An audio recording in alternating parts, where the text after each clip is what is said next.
Okay. Hello and welcome. Very good morning, our dear students. I'm glad to meet you again in this lecture of or regarding translation. As you remember, in the past lectures, we dealt with some items related to the study of translation. Yes, we will continue. We'll try to finish by today, inshallah.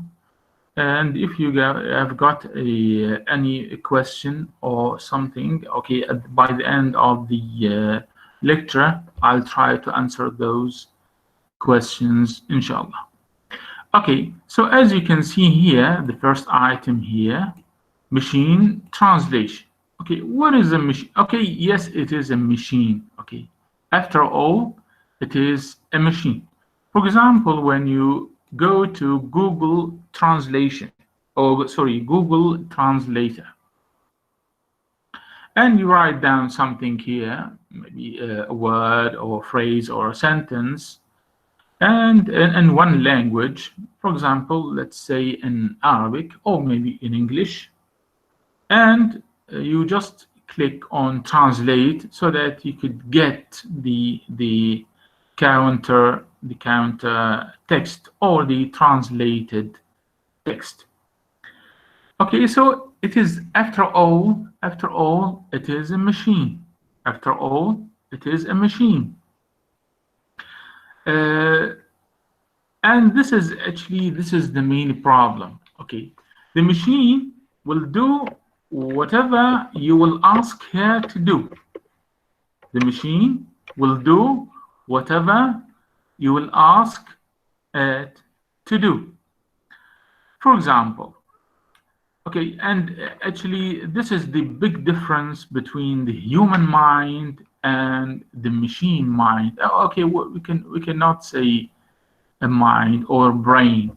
Why? It is something. Yes, it is physical. Physical. They are just wires or transistors or whatever. So, but okay. After all, it is some way of thinking. So it is different from the human mind. So in translation, okay, or the translation done by a machine, okay, it's full of mistakes, full of mistakes. For example, how the machine could differentiate between al-ilm and al-alam, okay?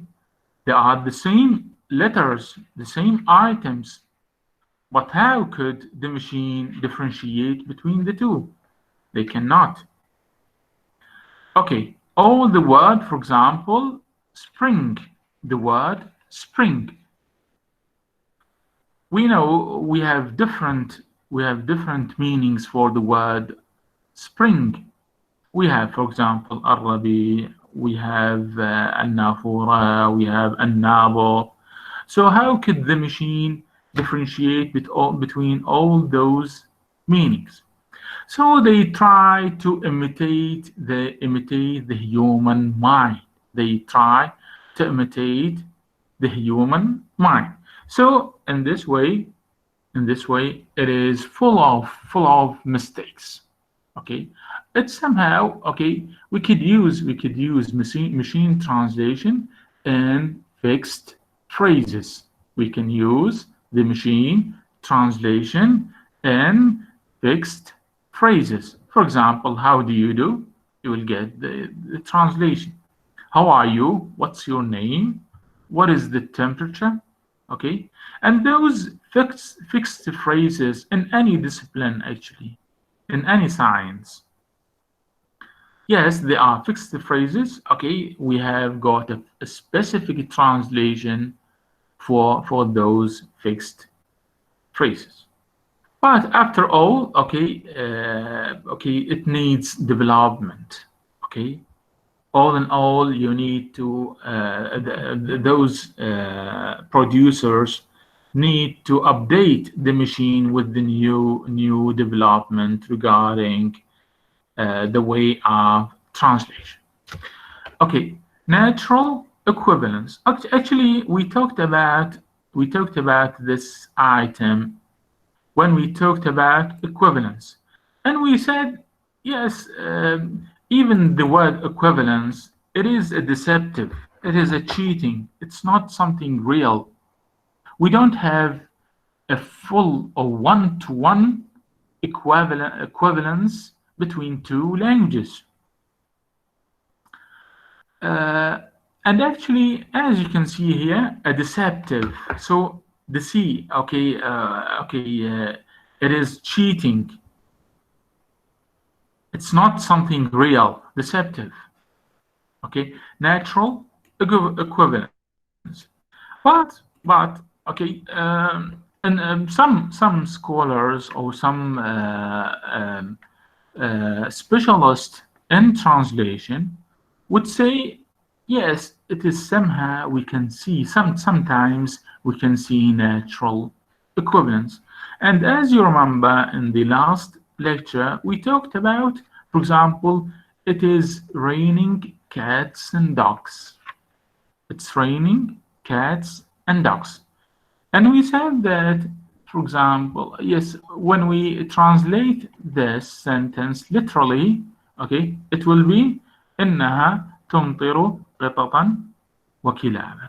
إنها تمطر قططا وكلابا. But those who, yes, prefer using idiomatic translation, they would say yes, by translating this sentence into إنها تمطر كأفواه القرب أو إنها تمطر بغزارة. It is somehow more acceptable to the target language reader. But the problem here, you will miss, you will hide, you will conceal the source language culture. It's part of the source language culture. So by applying natural equivalence, you will miss, you will conceal, you will hide the target language culture. So it is a deceptive. It's not something real. Okay, there will be a loss in translation by following natural equivalence. Yes, a process and the product. And actually, we talked about this in the introduction chapter of your textbook. Okay, and we said the process. What's meant by the process? Okay, how can we start translating? What are the steps followed in order to translate? Simply in this way. What are the steps followed in order to translate? Okay, we said that as you remember in the introduction chapter, we said yes, we have to start reading the whole text, and then we identify the main problematic areas. And then we underline the difficult words. We underline the difficult grammatical structures. And then we'll try to combine those structures by starting translating literally. Then we'll improve the text until we get the final product, a product. So the product here is the translation. The product here is the translation, the resulting translation of the process of translation. You have got steps of translation, and then you get the product that is the translation. So product analysis. So you will analyze the translation. You will analyze the translation. Okay, you have to make a parallel text. Okay, maybe put the translation in one side, and you put the original text in another side, and you will start comparing translations. You will start comparing translations. The translation and the original text, to see what are the changes that have been done with regard to the by following those processes of translation. So you have got a process and then a product. A product is the resulting translation. Okay, we'll go to or move to another item, product analysis. Yes, we discussed this. Okay, so analyzing the translation is analyzing the product. Shift. What's the meaning of shift? Okay, shift is the changes. Shift, or maybe okay, as we have said now. Okay, when you make analysis, a parallel analysis, you have got source text and target text. To see what have been done with regard to the process translation. For example, the original text was in the past, and your translation is in the present. Sometimes you are obliged to do such changes. So such changes are the shift. There's a change. For example, it was in the original, it was in the past tense. And then in the translation, it is in the present.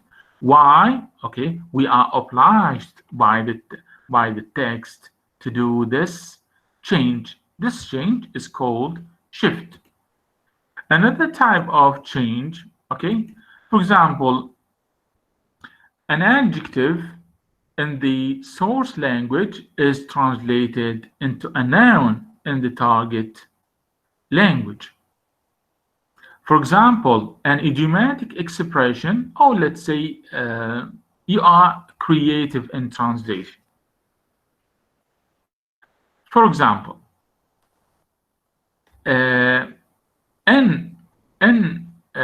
for example, you have got a source sentence, source text sentence. For example, let's go back to the same sentence. It is raining heavily. This sentence is in the in English. You translate this sentence into an idiomatic into Arabic by saying إنها تمطر كأفواه القرب. So you translated a simple sentence into an idiomatic sentence or creative sentence. So this is called a shift in you will make changes to the text or to the original text. So this shift, okay, is so this change, sorry, is called a shift. Okay. Simultaneous interpreting. Okay, we talked about consecutive interpreting, and we said that someone, okay, in official meetings, someone is speaking, and he will stop for a short while, and then the translator's role comes by translating what the speaker said orally. Okay, so it is consecutive, one by one. But the simultaneous interpreting, no, it is direct translation. Simultaneous, it means now. Okay, once the speaker starts okay, delivering his speech, okay, the translator starts his translation at the same time, okay, and actually it needs a huge effort from the part of the translator, a huge effort from the part of the translator. It is not something easy when someone, okay, especially in official speeches, okay, for example, in the United Nations or in some meetings between presidents of two countries or two states. Okay, the translators should be specific so that he, okay, he will not make a wrong translation that cause a problem. So it needs a huge training on the part of the translation, of the translator. So it is direct translation, okay, at the same time of the when the speaker starts delivering his speech. Okay, simultaneous transition. They call it in Arabic الترجمة الفورية. In this way. Think aloud protocols. Okay, I'll stop for a while, for a short while. I'll go back to the chat. Okay, is the sound clear, please? Just confirm. Just you confirm you can hear me clearly, please, on the chat. On the chat, please. On the chat, please. Yes, you can hear me. Okay, good. Good. You can. Okay, clear. Okay, good. I'll go back. I'll go back. I'll go back. Okay.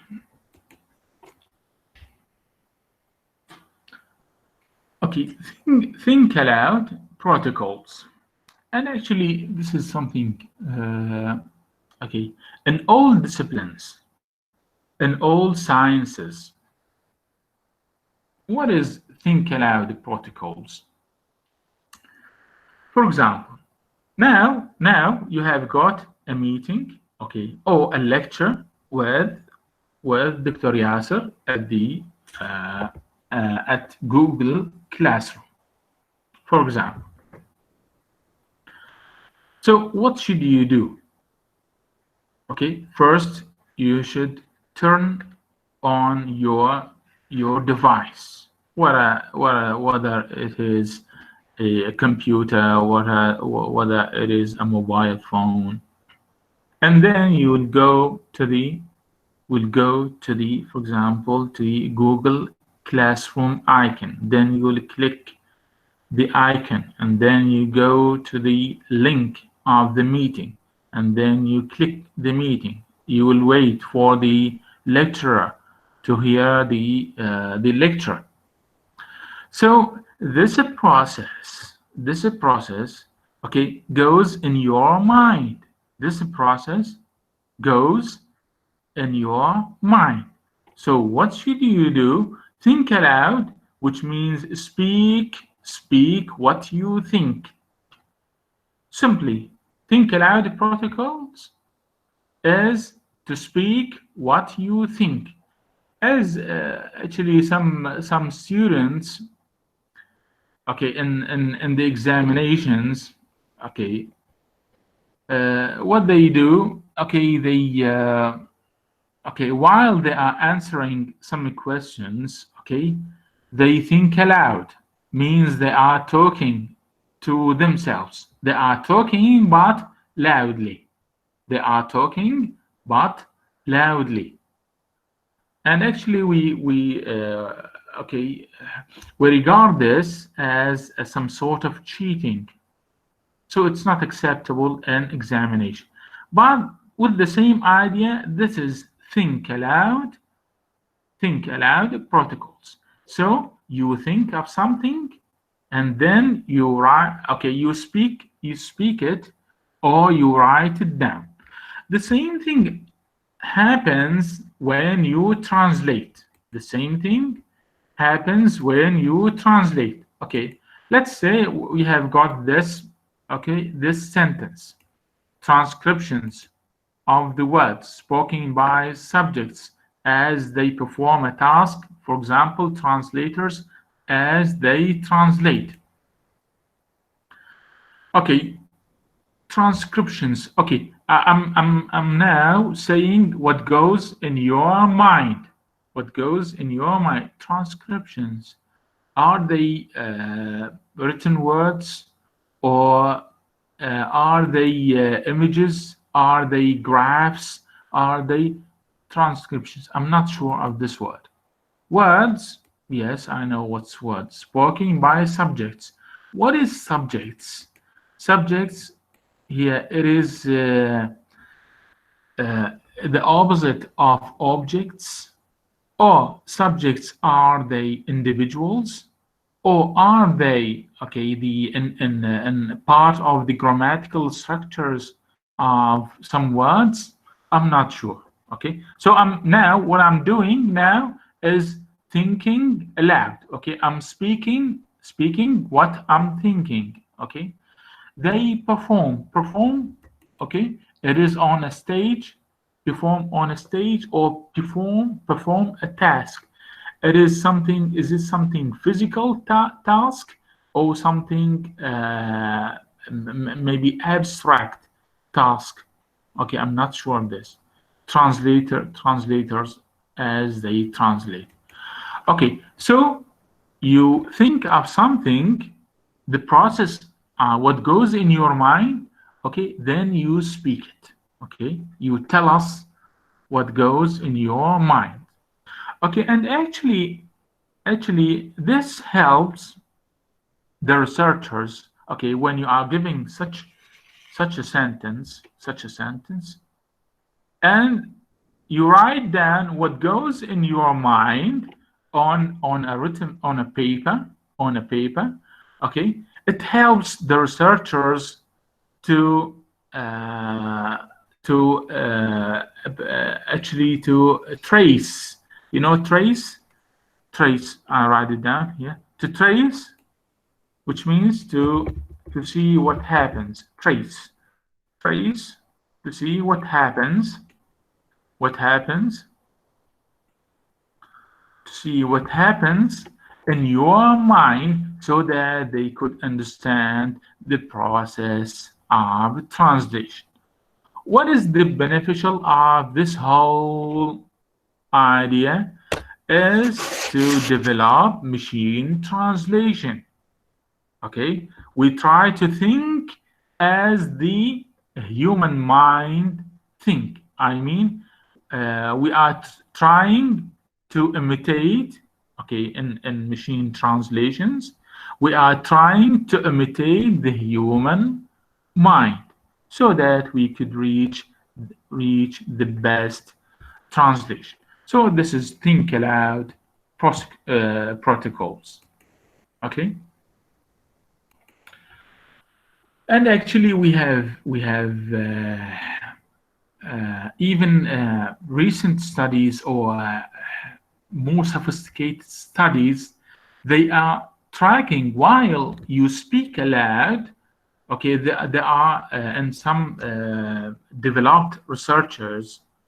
Okay, they are tracking your eyes. You know, tracking your eyes to see, okay, what are the movements of your eyes while you are thinking. Because when you think and you move your eyes, okay, it is something. Okay, there's a relation between your thinking and the movement of your eyes. And yes, this okay, helps researchers to know what goes on in the human minds. So they can, yes, give this to the machine, to the machines, so that they can imitate the human mind. Okay, transliteration. For example, I'll just now, for example, uh, in Arabic, we say in Arabic, we say, for example, tawbah. In Arabic, we say tawbah. Okay, tawbah. Okay. We don't have this word or equivalent word in English. So what should we do? Okay, in addition to the interpretation or maybe a long translation, okay, so we transliterate. This is transliteration, okay, using the letters used by the target language, okay, using by the target language, okay, to identify a word or an expression in the source language. Okay, so we do this just to okay, to see okay, or to tell the target language reader that we don't have an equivalent word for this. So we give a transliteration. This is a transliteration, okay, for the same word using the target language letters, okay, to tell the target language reader that we don't have such a word in the target language. I'll give you maybe another example. For example, maybe Hajj. They write it in this way. Why we write down Hajj? Yes, we have a same, okay, with the same meaning but with different connotation. Same meaning with different connotation. For example, they have pilgrimage. Pilgrimage in the okay, but they have, okay, it's different from our pilgrimage. We have a certain place that we go to make Hajj or pilgrimage. Okay, we have certain acts, certain customs, certain things to do while we are performing Hajj. So it is something different. So when I say pilgrimage, okay, the target language reader will understand that what's meant by pilgrimage, it is his own connotation, not the connotation okay, involved in the source language word. Like, for example, this Hajj. When I say pilgrimage, okay, I'll hide, I'll okay, deceive the target language reader. I'll not tell him the right thing, regarding translation.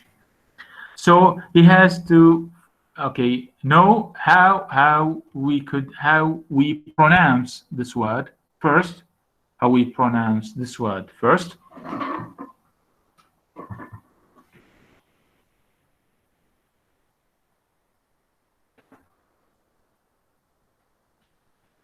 Okay, is there's a problem with the voice, please? I'll go to the chat. Is there's a problem? Is there's a problem, please?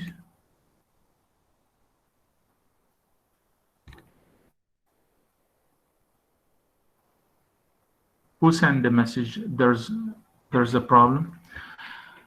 Okay, so no, it's okay. Okay, we'll continue. Okay.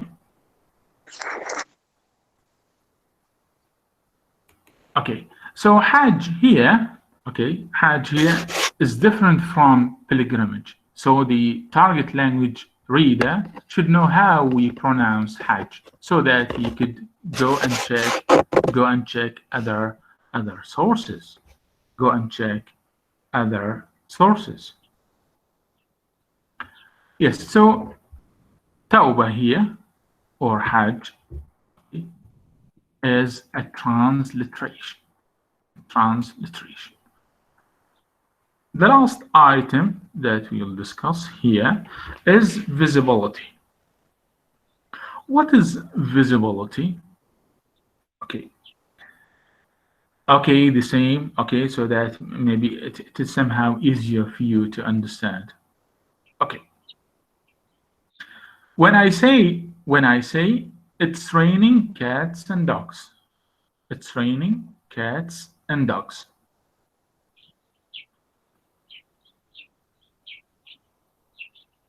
What is this? Okay, it's raining cats and dogs. It's raining cats and dogs. And I translate this sentence into إنها تمطر كأفواه القرب.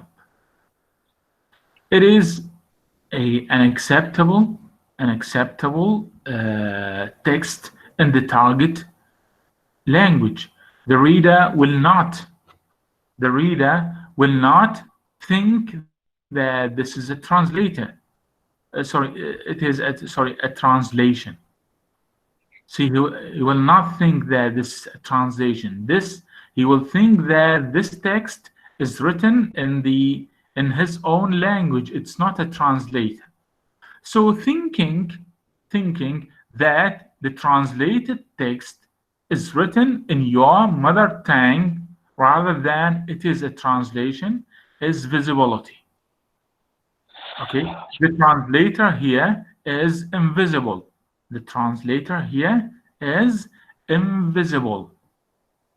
So you'll not see here the translator. You will think that the text is written in the target language. It's not a translation. So this thinking is called invisibility. Okay, we'll read. Yes, it is a term used by Benoti. It's actually this scholar is a well-known scholar in the translation research, and very well-known. He has got many researchers regarding translation. Benoti. Okay, critique.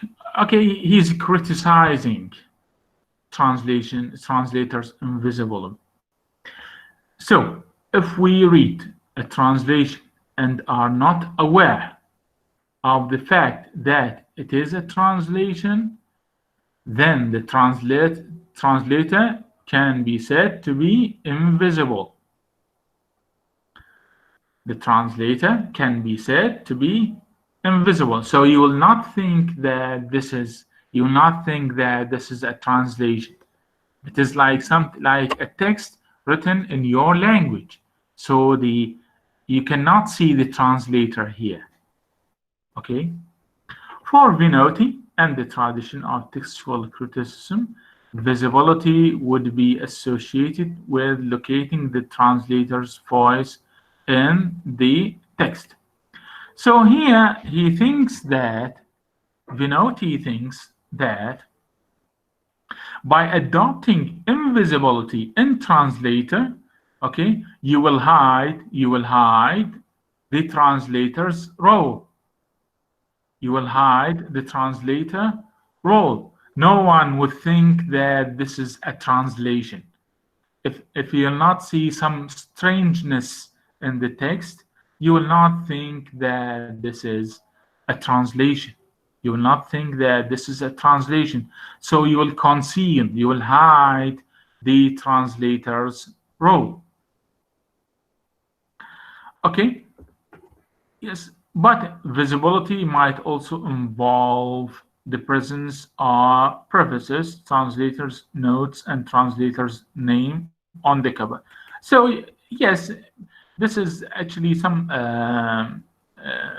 yes, a prefaces, and this is a preface. The introduction of any book, it's called the preface. Okay, so sometimes you will see the name of the translator is written there. or sometimes in the notes or the name of the cover. Sometimes you will see the name of the translator on the cover. So this is a solution for translators invisibility.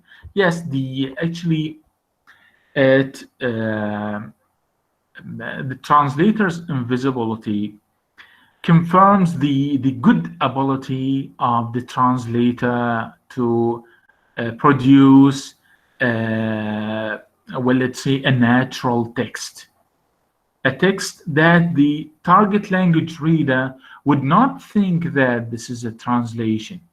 He will instantly think that this is a text written by your language. It's not a translation. Okay, I'll stop here for a while, and actually, this is the end of our lecture. Okay, I'll stop here for just receiving maybe some questions. If you have got a question, okay, and inshallah, after I'll finish, I'll post, okay, or I'll give you the link of this lecture on YouTube. So, okay, don't worry about the quality of the text. If you missed something, okay, I'll post the whole lecture on YouTube. Okay, and again, I just remind you of the okay, registering your presence at the. You go back to the classroom, Google Classroom, and there's an icon there, and you just click and write down. Don't forget to write down. Don't forget to write down your name actually and your stage. Okay, in Arabic. Please write it down in Arabic. Okay, write it down in Arabic. Okay, الاسم والمرحلة. Okay, I'll stop registering the lecture now. And if you have got any question, I'm ready to answer. Okay, I'm ready to answer your question. Yes, we know it is. Yes, it is somehow. This is not your area, but in doing any research in translation, maybe in future, you have to have an idea about those items. You have to have an idea about those items so that you could do a research in you could do a research in translation. You could do a research in translation. So it is my duty to give you an idea about those items in translation. Okay, I'll stop registering the lecture.